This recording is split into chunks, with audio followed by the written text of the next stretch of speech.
country. Thank you all so much for spending a little bit of your Monday with us, and thank you for everything that you do every day to advance the cause of freedom.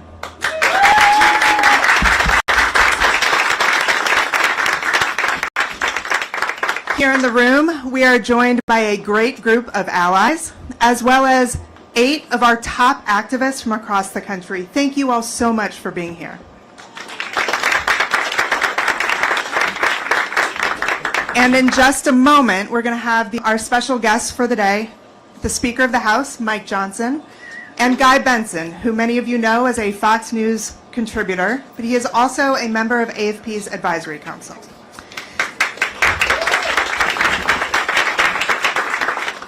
So, Guy and the Speaker are going to have a conversation. And in this conversation, they're going to touch on 2 topics that are near and dear to AFP's heart: core principles and public policy. At AFP, we strive to bring principled solutions to the biggest policy challenges facing our country today. And we do that by also bringing the voice of the American people to back up those solutions. The work that we do in grassroots communities across the country to engage and mobilize concerned citizens to have their voices heard in the public policy debates on the most important issues. Now, over the past 2 years, our teams collectively have logged over 1 million miles under the soles of their shoes, knocking on doors. We mapped it out, 1 million miles. We reached 30 million of our fellow citizens. And that's just in the last 2 years. You know, we've been doing this for 20 years. And over the course of that 20 years, there's been one thing that's been consistent, and it's pretty important for today's conversation. When public policy is characterized by core principles, you get pretty good policy, and you get tremendous results for the American people. More freedom, more opportunity to live the American dream. So we're thrilled, and I know I speak on behalf of everybody who works with AFP, we are thrilled to have the opportunity to hear how Speaker Johnson thinks about these core principles, and frankly, thank him for his approach to public policy through their lens. But we also know we have to put these principles into action. And so it's fortuitous that we're having this conversation today on such a consequential week for the House of Representatives. They're coming back into session here to continue their work on the budget resolution. AFP's #1 priority this year is the extension of the Trump tax cuts to avoid a massive tax increase on millions of Americans at a time when they can least afford it. To do this, we launched a major $20 million campaign called Protect Prosperity. And it is through this campaign that we're bringing the voice of the American people to the halls of Congress to make sure that as this legislation works its way through Congress, it doesn't just reflect the will of the people, but it also reflects these core principles. This isn't easy work, and the stakes are very high. So to help us understand the path forward, please join me in welcoming our guests, Guy Benson and the Speaker of the House, Mike Johnson.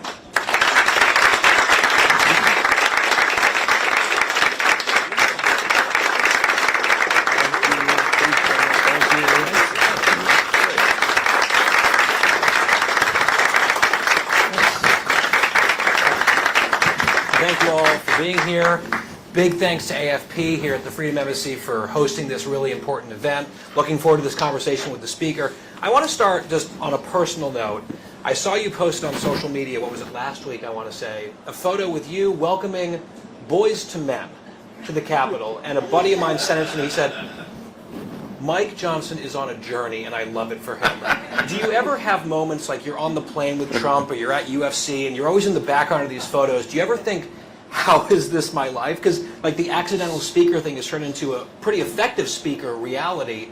Give us sort of like your journey up to this point, if you would. Well, as Kid Rock and Jelly Roll and I were talking about this, it has been a wild ride. These are consequential times.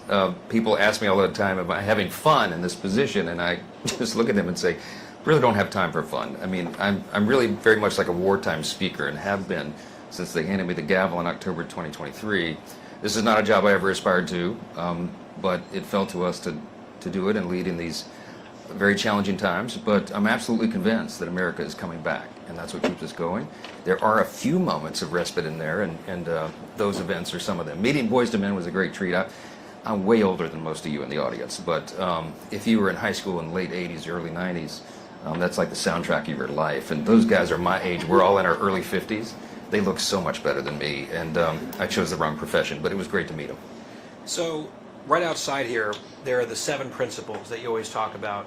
If you just remind us what they are, number one, and then the question I have is, obviously there's some opposition to a number of them on the left. Are you concerned about maybe some undermining of faith in those principles within certain precincts on the right as well these days? Yeah, so let me tell you the origin of this. When in 2019 I was elected to be chairman of the Republican Study Committee, largest caucus of conservatives in Congress, largest caucus, but certainly the most conservatives.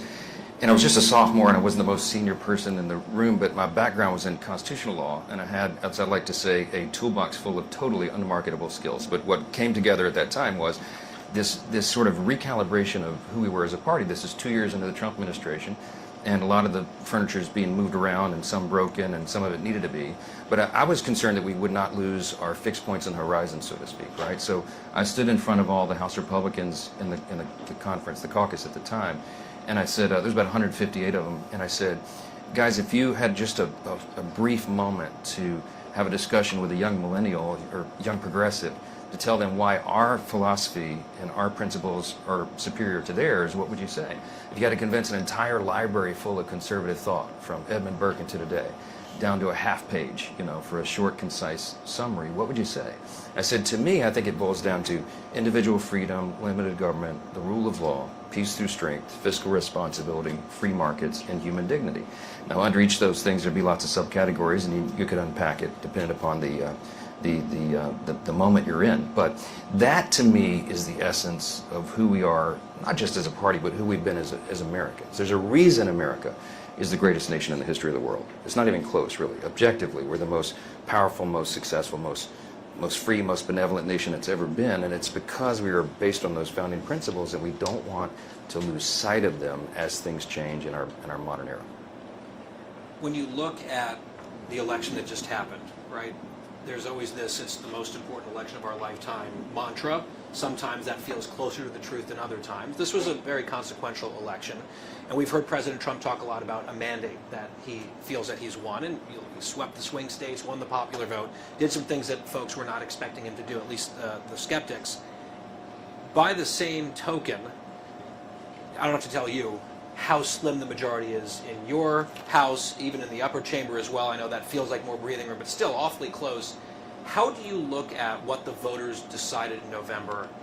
Does that constitute a mandate for the party generally? And what does that look like in terms of your priorities here? Great question. I think there is a mandate. Not only did President Trump win the Electoral College soundly, he also won the popular vote, 77 million votes. We got our highest vote total ever in history of the House Republicans, 74.8 million votes. We did all that together. Some would say, oh, you rode President Trump's coattails, but I think it was a combination of things. What we achieved in this election cycle was a demographic shift. I think a once-in-a-generation, once-in-my-lifetime kind of event, where we had a record number of Hispanic and Latino voters, for example, Black and African-American voters, Jewish voters and union workers, and all these people who had not historically been in our camp, and they came over, not reluctantly, but enthusiastically. They were looking for an alternative. The left went too far. The woke progressive nonsense, it's sort of like, as I explained it in my mind, the pendulum. They pushed so aggressively, so quickly that it clicked, and now it's coming back. President Trump represents a force that is pushing it back to common sense and the center-right kind of balance where we are and always have been in the nation. And we're going to be a force of that as well. So we do see it as a mandate. We do see it as our responsibility to take care of business. Now, I want you to know that, I traveled the country nonstop last year to make sure we kept the majority and grew it. And every day, almost literally, that we were not in session, I was on the road. I did over 350 campaign events, 250 cities in 40 states. I logged enough miles to circle the globe 5.5 times last year. That's a real statistic. I was 4 inches taller when I became Speaker of the House. Okay, they beat me down mercilessly. But we did grow the majority, and I was so proud, Guy, because I had 220 Republicans and 215 Democrats. And then President Trump began to cull the herd. And so he took a few, and I called him like, Mr. President, you cannot take any more. We're going to be down to one. Oh, Mike, did I do that? Yes, you did, sir.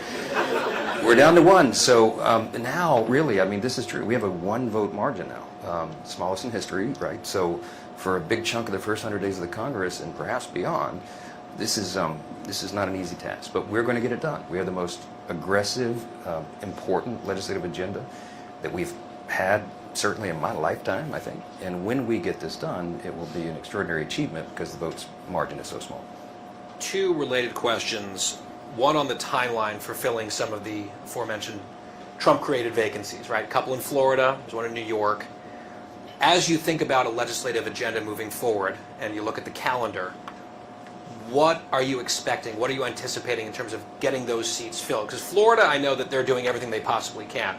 New York, with Stefanik's seat, that's a different question, right? Because the governance up there, they're not as interested in helping you get some folks back into your caucus, right? I know they talk a lot about democracy, but it seems like they're pretty comfortable with a seat remaining vacant for as long as possible in upstate New York. That's true. Florida, we have a date certain. It'll be April 1, April Fool's Day. Don't put too much stock into that. It will be 2 Republicans. We already know who they are. Those are deep red districts, and it's reliable spaces. Mike Waltz's seat, Matt Gaetz's seat. At least Stefanik's seat in New York is different because you're right. The liberal left Democrats run the state assembly, and they've not been kind to us there at the state capitol, and they're toying with the idea of extending and holding that seat open under some guise of democracy until the fall, perhaps, is one of the suggestions. So a delayed election for democracy? For democracy, yeah. Don't forget about the fact that 750,000 upstate New Yorkers would be without representation in Congress for no apparent reason. Under existing New York law, that vacancy is supposed to be filled no later than 90 days from the date that it is vacated. So we'll see what happens. They haven't changed the law yet. If we get the budget resolution passed this week, which is the plan, then it's possible that Elise Stefanik would go ahead and move on to her assignment at the UN as the ambassador there once she gets through the confirmation process in the Senate, which I think would go quickly. And then that would start the clock, and so let's hope that we can get it filled in time and hope that the law is respected by Democrats in New York. And I want to come back to this week in a second. But again, looking at priorities. You're starting to see some softness in the polling for the president, for the party, maybe a honeymoon that he never enjoyed last time. He's had it. The polls are conflicting about whether that's starting to maybe taper off or not. But one consistent data point that we're seeing is that there is still this extreme concern among voters about the cost of living and the price of everything. And obviously, a mess was inherited. There's no question about that. But at some point, you're in the driver's seat as a Republican Party controlling the trifecta. What is it that you would say to voters who are wondering, are they really focusing on what matters the most to us, which would be the cost of living and probably immigration, those top two? Plug out immigration. What about on that number one issue that really, I think, was so powerful to the Democrats in the fall? Yeah, it was. Clearly, the president and all of us ran on a set of issues that were the most important. We've got to secure the border. We've got to get the economy under control, reduce inflation. We've got to get energy dominance, restore peace through strength, reduce the regulatory state, the bureaucracy, the deep state. All those processes are underway. The president's done a heroic job with executive authority right out of the gates and accomplished quite a bit. DOJ is working overtime, and all these things are happening. Now we have to codify it. So the reconciliation process is the key to getting that done. And for a lot of people back home who don't follow all the machinations here, reconciliation is the one exception to having to get 60 votes, the 60 vote threshold in the Senate. Because we only have to have 53 Republicans in the Senate right now, doing something with a bare majority is the way to go. So we'll use the reconciliation process to check a lot of the boxes of the promises that we made, and that is how we will get to the cost of living. The price of eggs is up high because that has more to do with bird flu than anything else, okay? There's a lot of mixed messages out there, but obviously inflation continues to be a major problem.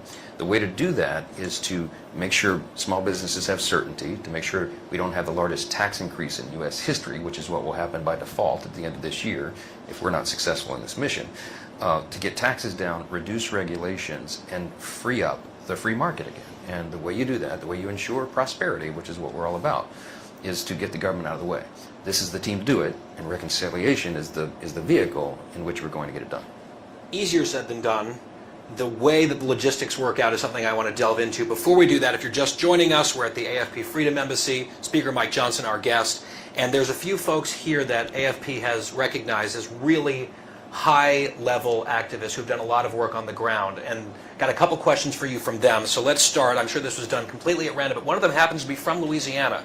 Eric is with us from your home state. Hey. Eric, take it away. Hi, Mr. Speaker. My name is Eric. I recently graduated from our alma mater, Louisiana State University. And I'm focused on my future, hopefully building a career, starting a family in Louisiana. But the last few years have been difficult with the rising cost of energy, housing, and groceries. How would your principles and your vision for the next couple of years on issues help me and other Louisianians achieve our goal? Great question. See, LSU students are so bright. Look, I will concede to you that you got greater challenges than I had when I graduated LSU and started a family in Louisiana back in the mid-'90s.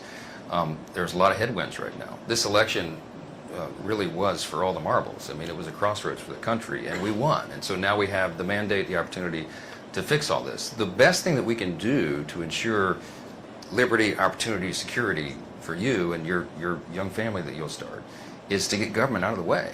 And that's what our team is for. I mean, at the end of the day, the Republican Party, we talked about the core principles, but at the end of the day, you could summarize it. We're pro-family and pro-growth, right?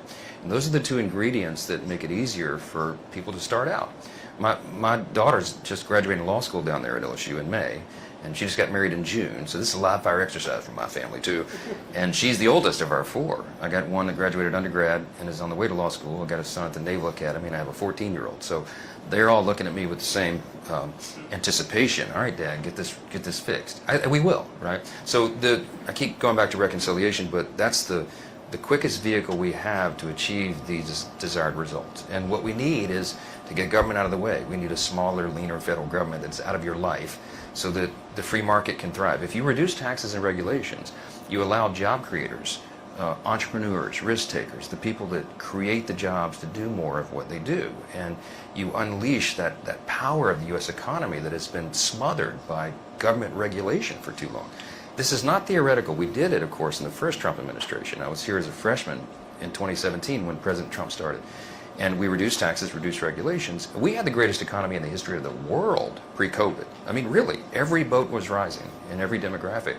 And then we had all these disruptive events. So we can get back to that. We know the formula, and it will help everybody who's starting out. So I would say help is on the way, hang in there, and don't leave Louisiana. Okay, stay there. All right, thank you, Eric. And from your neck of the woods and your alma mater to one of the most important battleground states in the country, Wisconsin. I know AFP is very focused on a very important judicial race up there in a matter of weeks.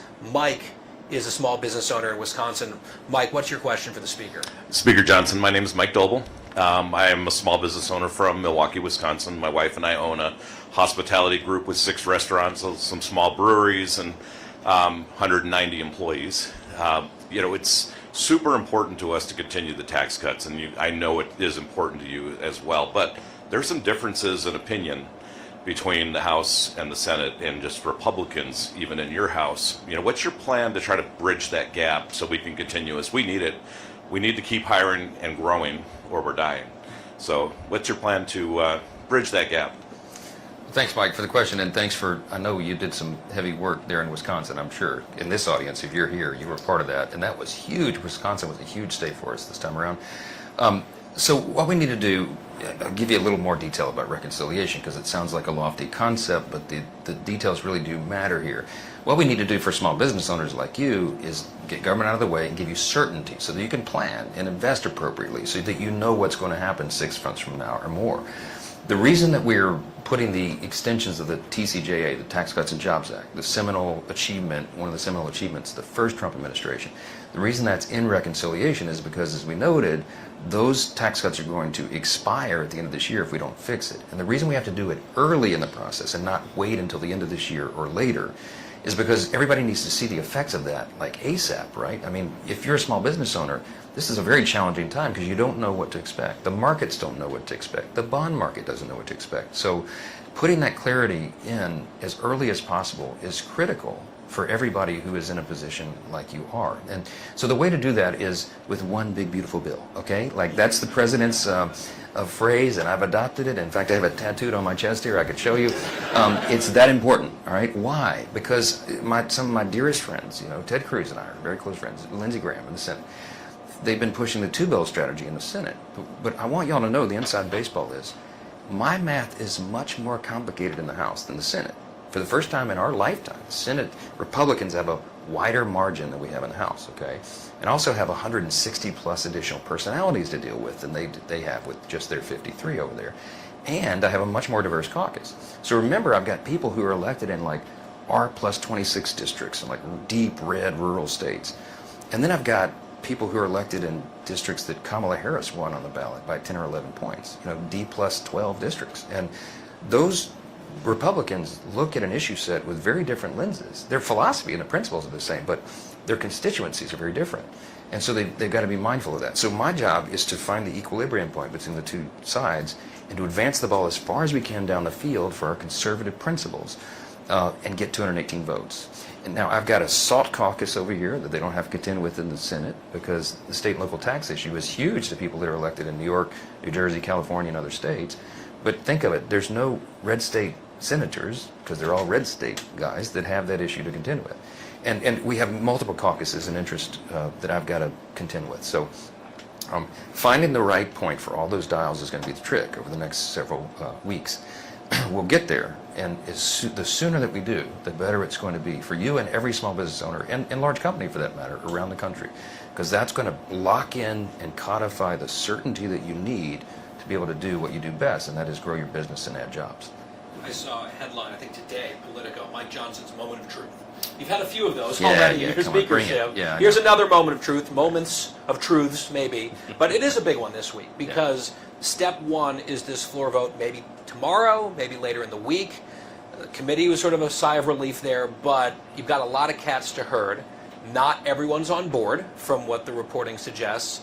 Are you confident, and how would you measure that level of confidence that you're going to get this through? This is step one, right? Getting to the vehicle with literally no margin for error. Because I think there's at least one member who's a no.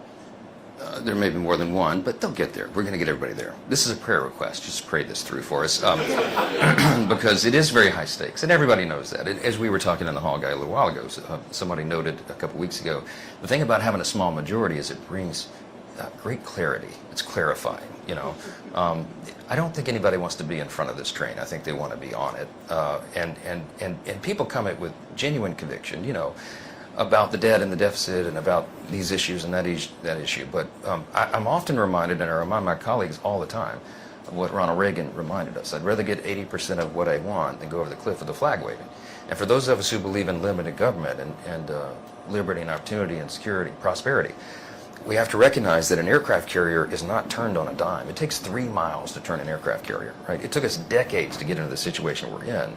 It is not likely that we're going to fix everything in one bill in one foul swoop. So, but if we can make great strides in these areas and we begin to change the trajectory of the carrier, we can turn it around. And if we do that well, and we demonstrate to all these new demographics who came into the party now, that it truly is our principles, our core conservative principles, that lead to human flourishing. It is our principles that are better for them as individuals, families, you know, community, their state, the nation as a whole.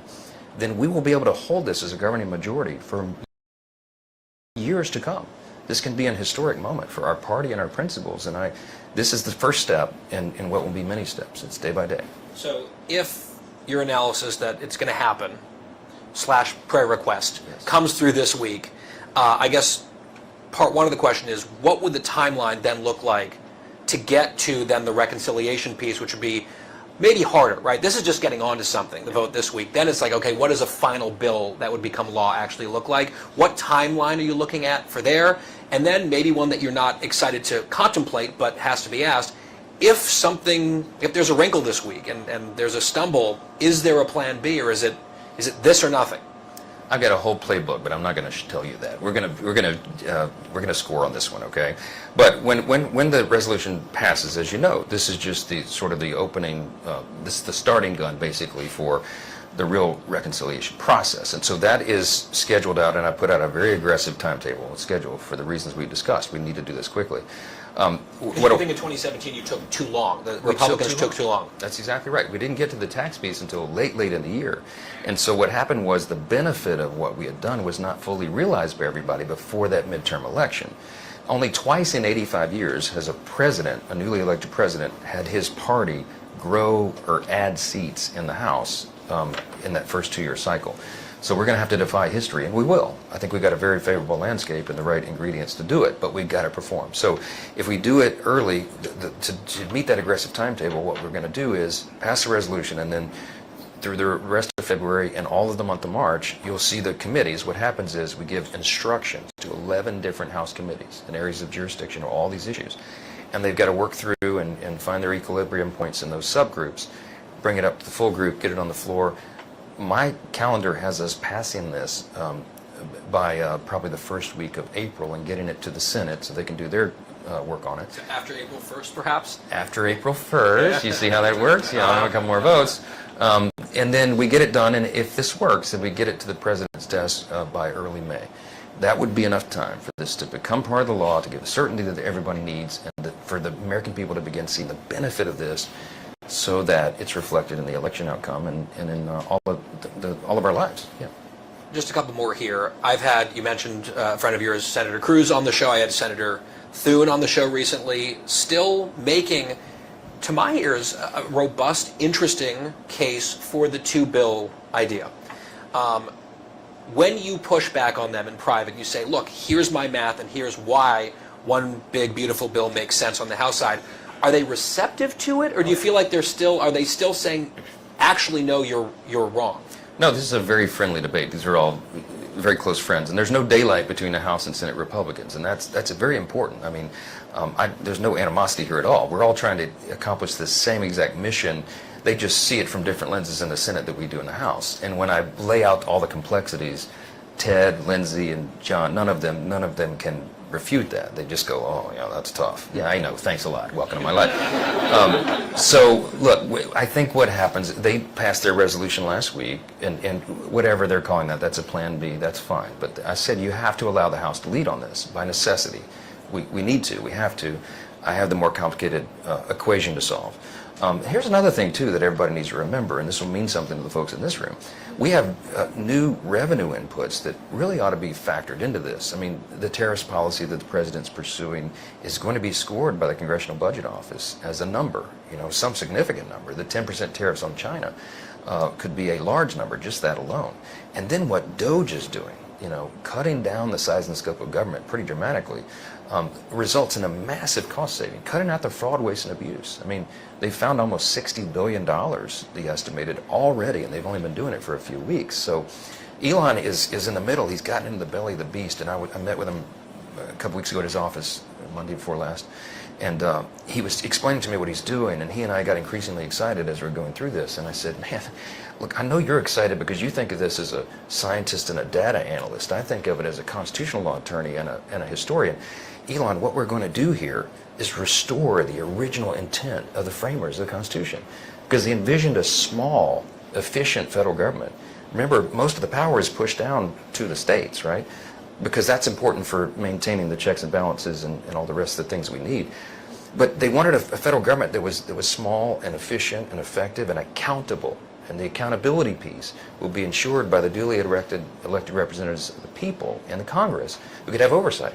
The problem is, for decades, as we know, we haven't been able to do that job well, because even though we requested the data and requested the insight, it was hidden. How many of you know that bureaucracy was not forthcoming, right? They're not transparent. That's the whole point. That's the problem. That's the deep state we talk about. So they were hiding from Congress. We didn't know that USAID was funding drag shows in Peru or whatever, transgender operas in Colombia or whatever, I mean, it's madness. But Elon has cracked the code. He is now inside the agencies. He's created these algorithms that are constantly crawling through the data, and as he told me in his office, the data doesn't lie. We're going to be able to get the information. We're going to be able to transform the way the federal government works at the end of this, and that is a very exciting prospect. It is truly a revolutionary moment for the nation. being here at Americans for Prosperity, at the Freedom Embassy, I think something that's on a lot of minds in this room and in this building and on this team is how can the grassroots of AFP help? Because there are a lot of different pressure points in this fight upcoming. AFP was involved in 30 million voter contacts in the last cycle alone. There's muscle there. What's the role for groups like this one, and maybe this one specifically, in this road ahead or on this journey forward? I have AFP tattooed on my back. This is a very important, lots of tattoos. No, look, this organization does it better than anybody, and I mean that sincerely. I remember fondly the work of AFP when I was a legislator in Louisiana. I did a short stint in the state legislature before I ran for Congress. About 14 months I was down there. And during that time we had some really heavy things that were happening, tax initiatives and other stuff. And AFP got directly involved at the grassroots level and did some of the most effective mailers I've ever seen to state senators and state reps' homes. And I saw them flip on the floor of the legislature because they were holding the AFP card, shivering in fear. This is a real story. Okay, so it matters, and the grassroots component of this is critical. And what you can do is what AFP does so well, leading on this, is to let your elected representatives in Washington know how you feel about this. Let House and Senate members know that this is important. One of the most effective ways to do it, just in the one-on-one kind of contact, is to talk and share your story. You know, share your story about your small business and how the tax cuts of the last Trump administration helped you grow and thrive. Talk about the challenges that you're facing now and why we can reduce the challenge by further deregulating your industry, right? Talk about the challenges that your family has with inflation and the cost of groceries and all that. Make it real, make it personal. Because when you're a constituent of one of these folks, they've got to listen to that. And it does make a difference.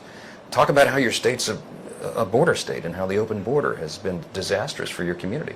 You add those things in and you make it real and make it personal, make it specific. It's very difficult for elected officials to just turn a blind eye to that. And when you add the reinforcements and the resources and the power of AFP behind it, it's a very effective thing. And look, we're counting on you, right? So. We've got to wrap here. I think you've got some arms to twist here for the rest of the day, but very quickly I have to ask you this, not to brag, but I think I have a pretty good Trump impression. Yours is better, I will say that. Have you ever done it for him? Not directly, but he certainly knows. He certainly knows about it. Okay, but look, imitation is the greatest form of flattery. Okay, that's so true. Yes. Speaker Mike Johnson, everyone, thank you so much for coming by. Really Thanks, appreciate it.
workers and all these people who had not historically been. So, back into Johnson is on a journey, and I love it for him.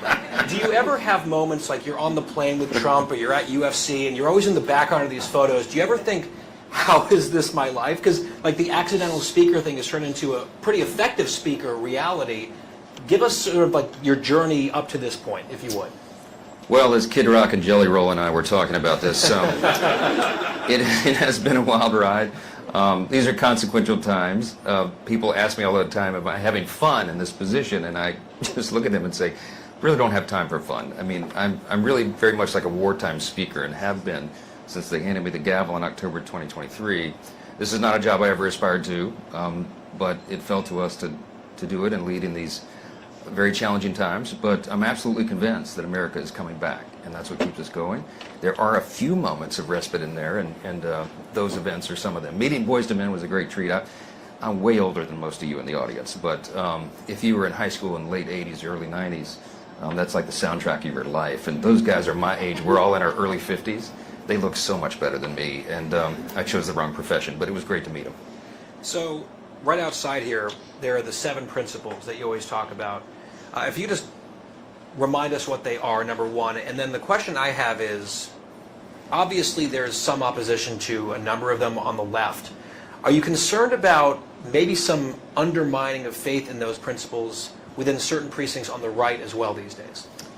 Yeah, so let me tell you the origin of this. When in 2019 I was elected to be chairman of the Republican Study Committee, largest caucus of conservatives in Congress, largest caucus, but certainly the most conservatives. And I was just a sophomore, and I wasn't the most senior person in the room, but my background was in constitutional law, and I had, as I like to say, a toolbox full of totally unmarketable skills. But what came together at that time was this sort of recalibration of who we were as a party. This is 2 years into the Trump administration, and a lot of the furniture is being moved around, and some broken, and some of it needed to be. But I was concerned that we would not lose our fixed points on the horizon, so to speak, right? So I stood in front of all the House Republicans in the conference, the caucus at the time, and I said, there's about 158 of them, and I said, guys, if you had just a brief moment to have a discussion with a young millennial or young progressive to tell them why our philosophy and our principles are superior to theirs, what would you say?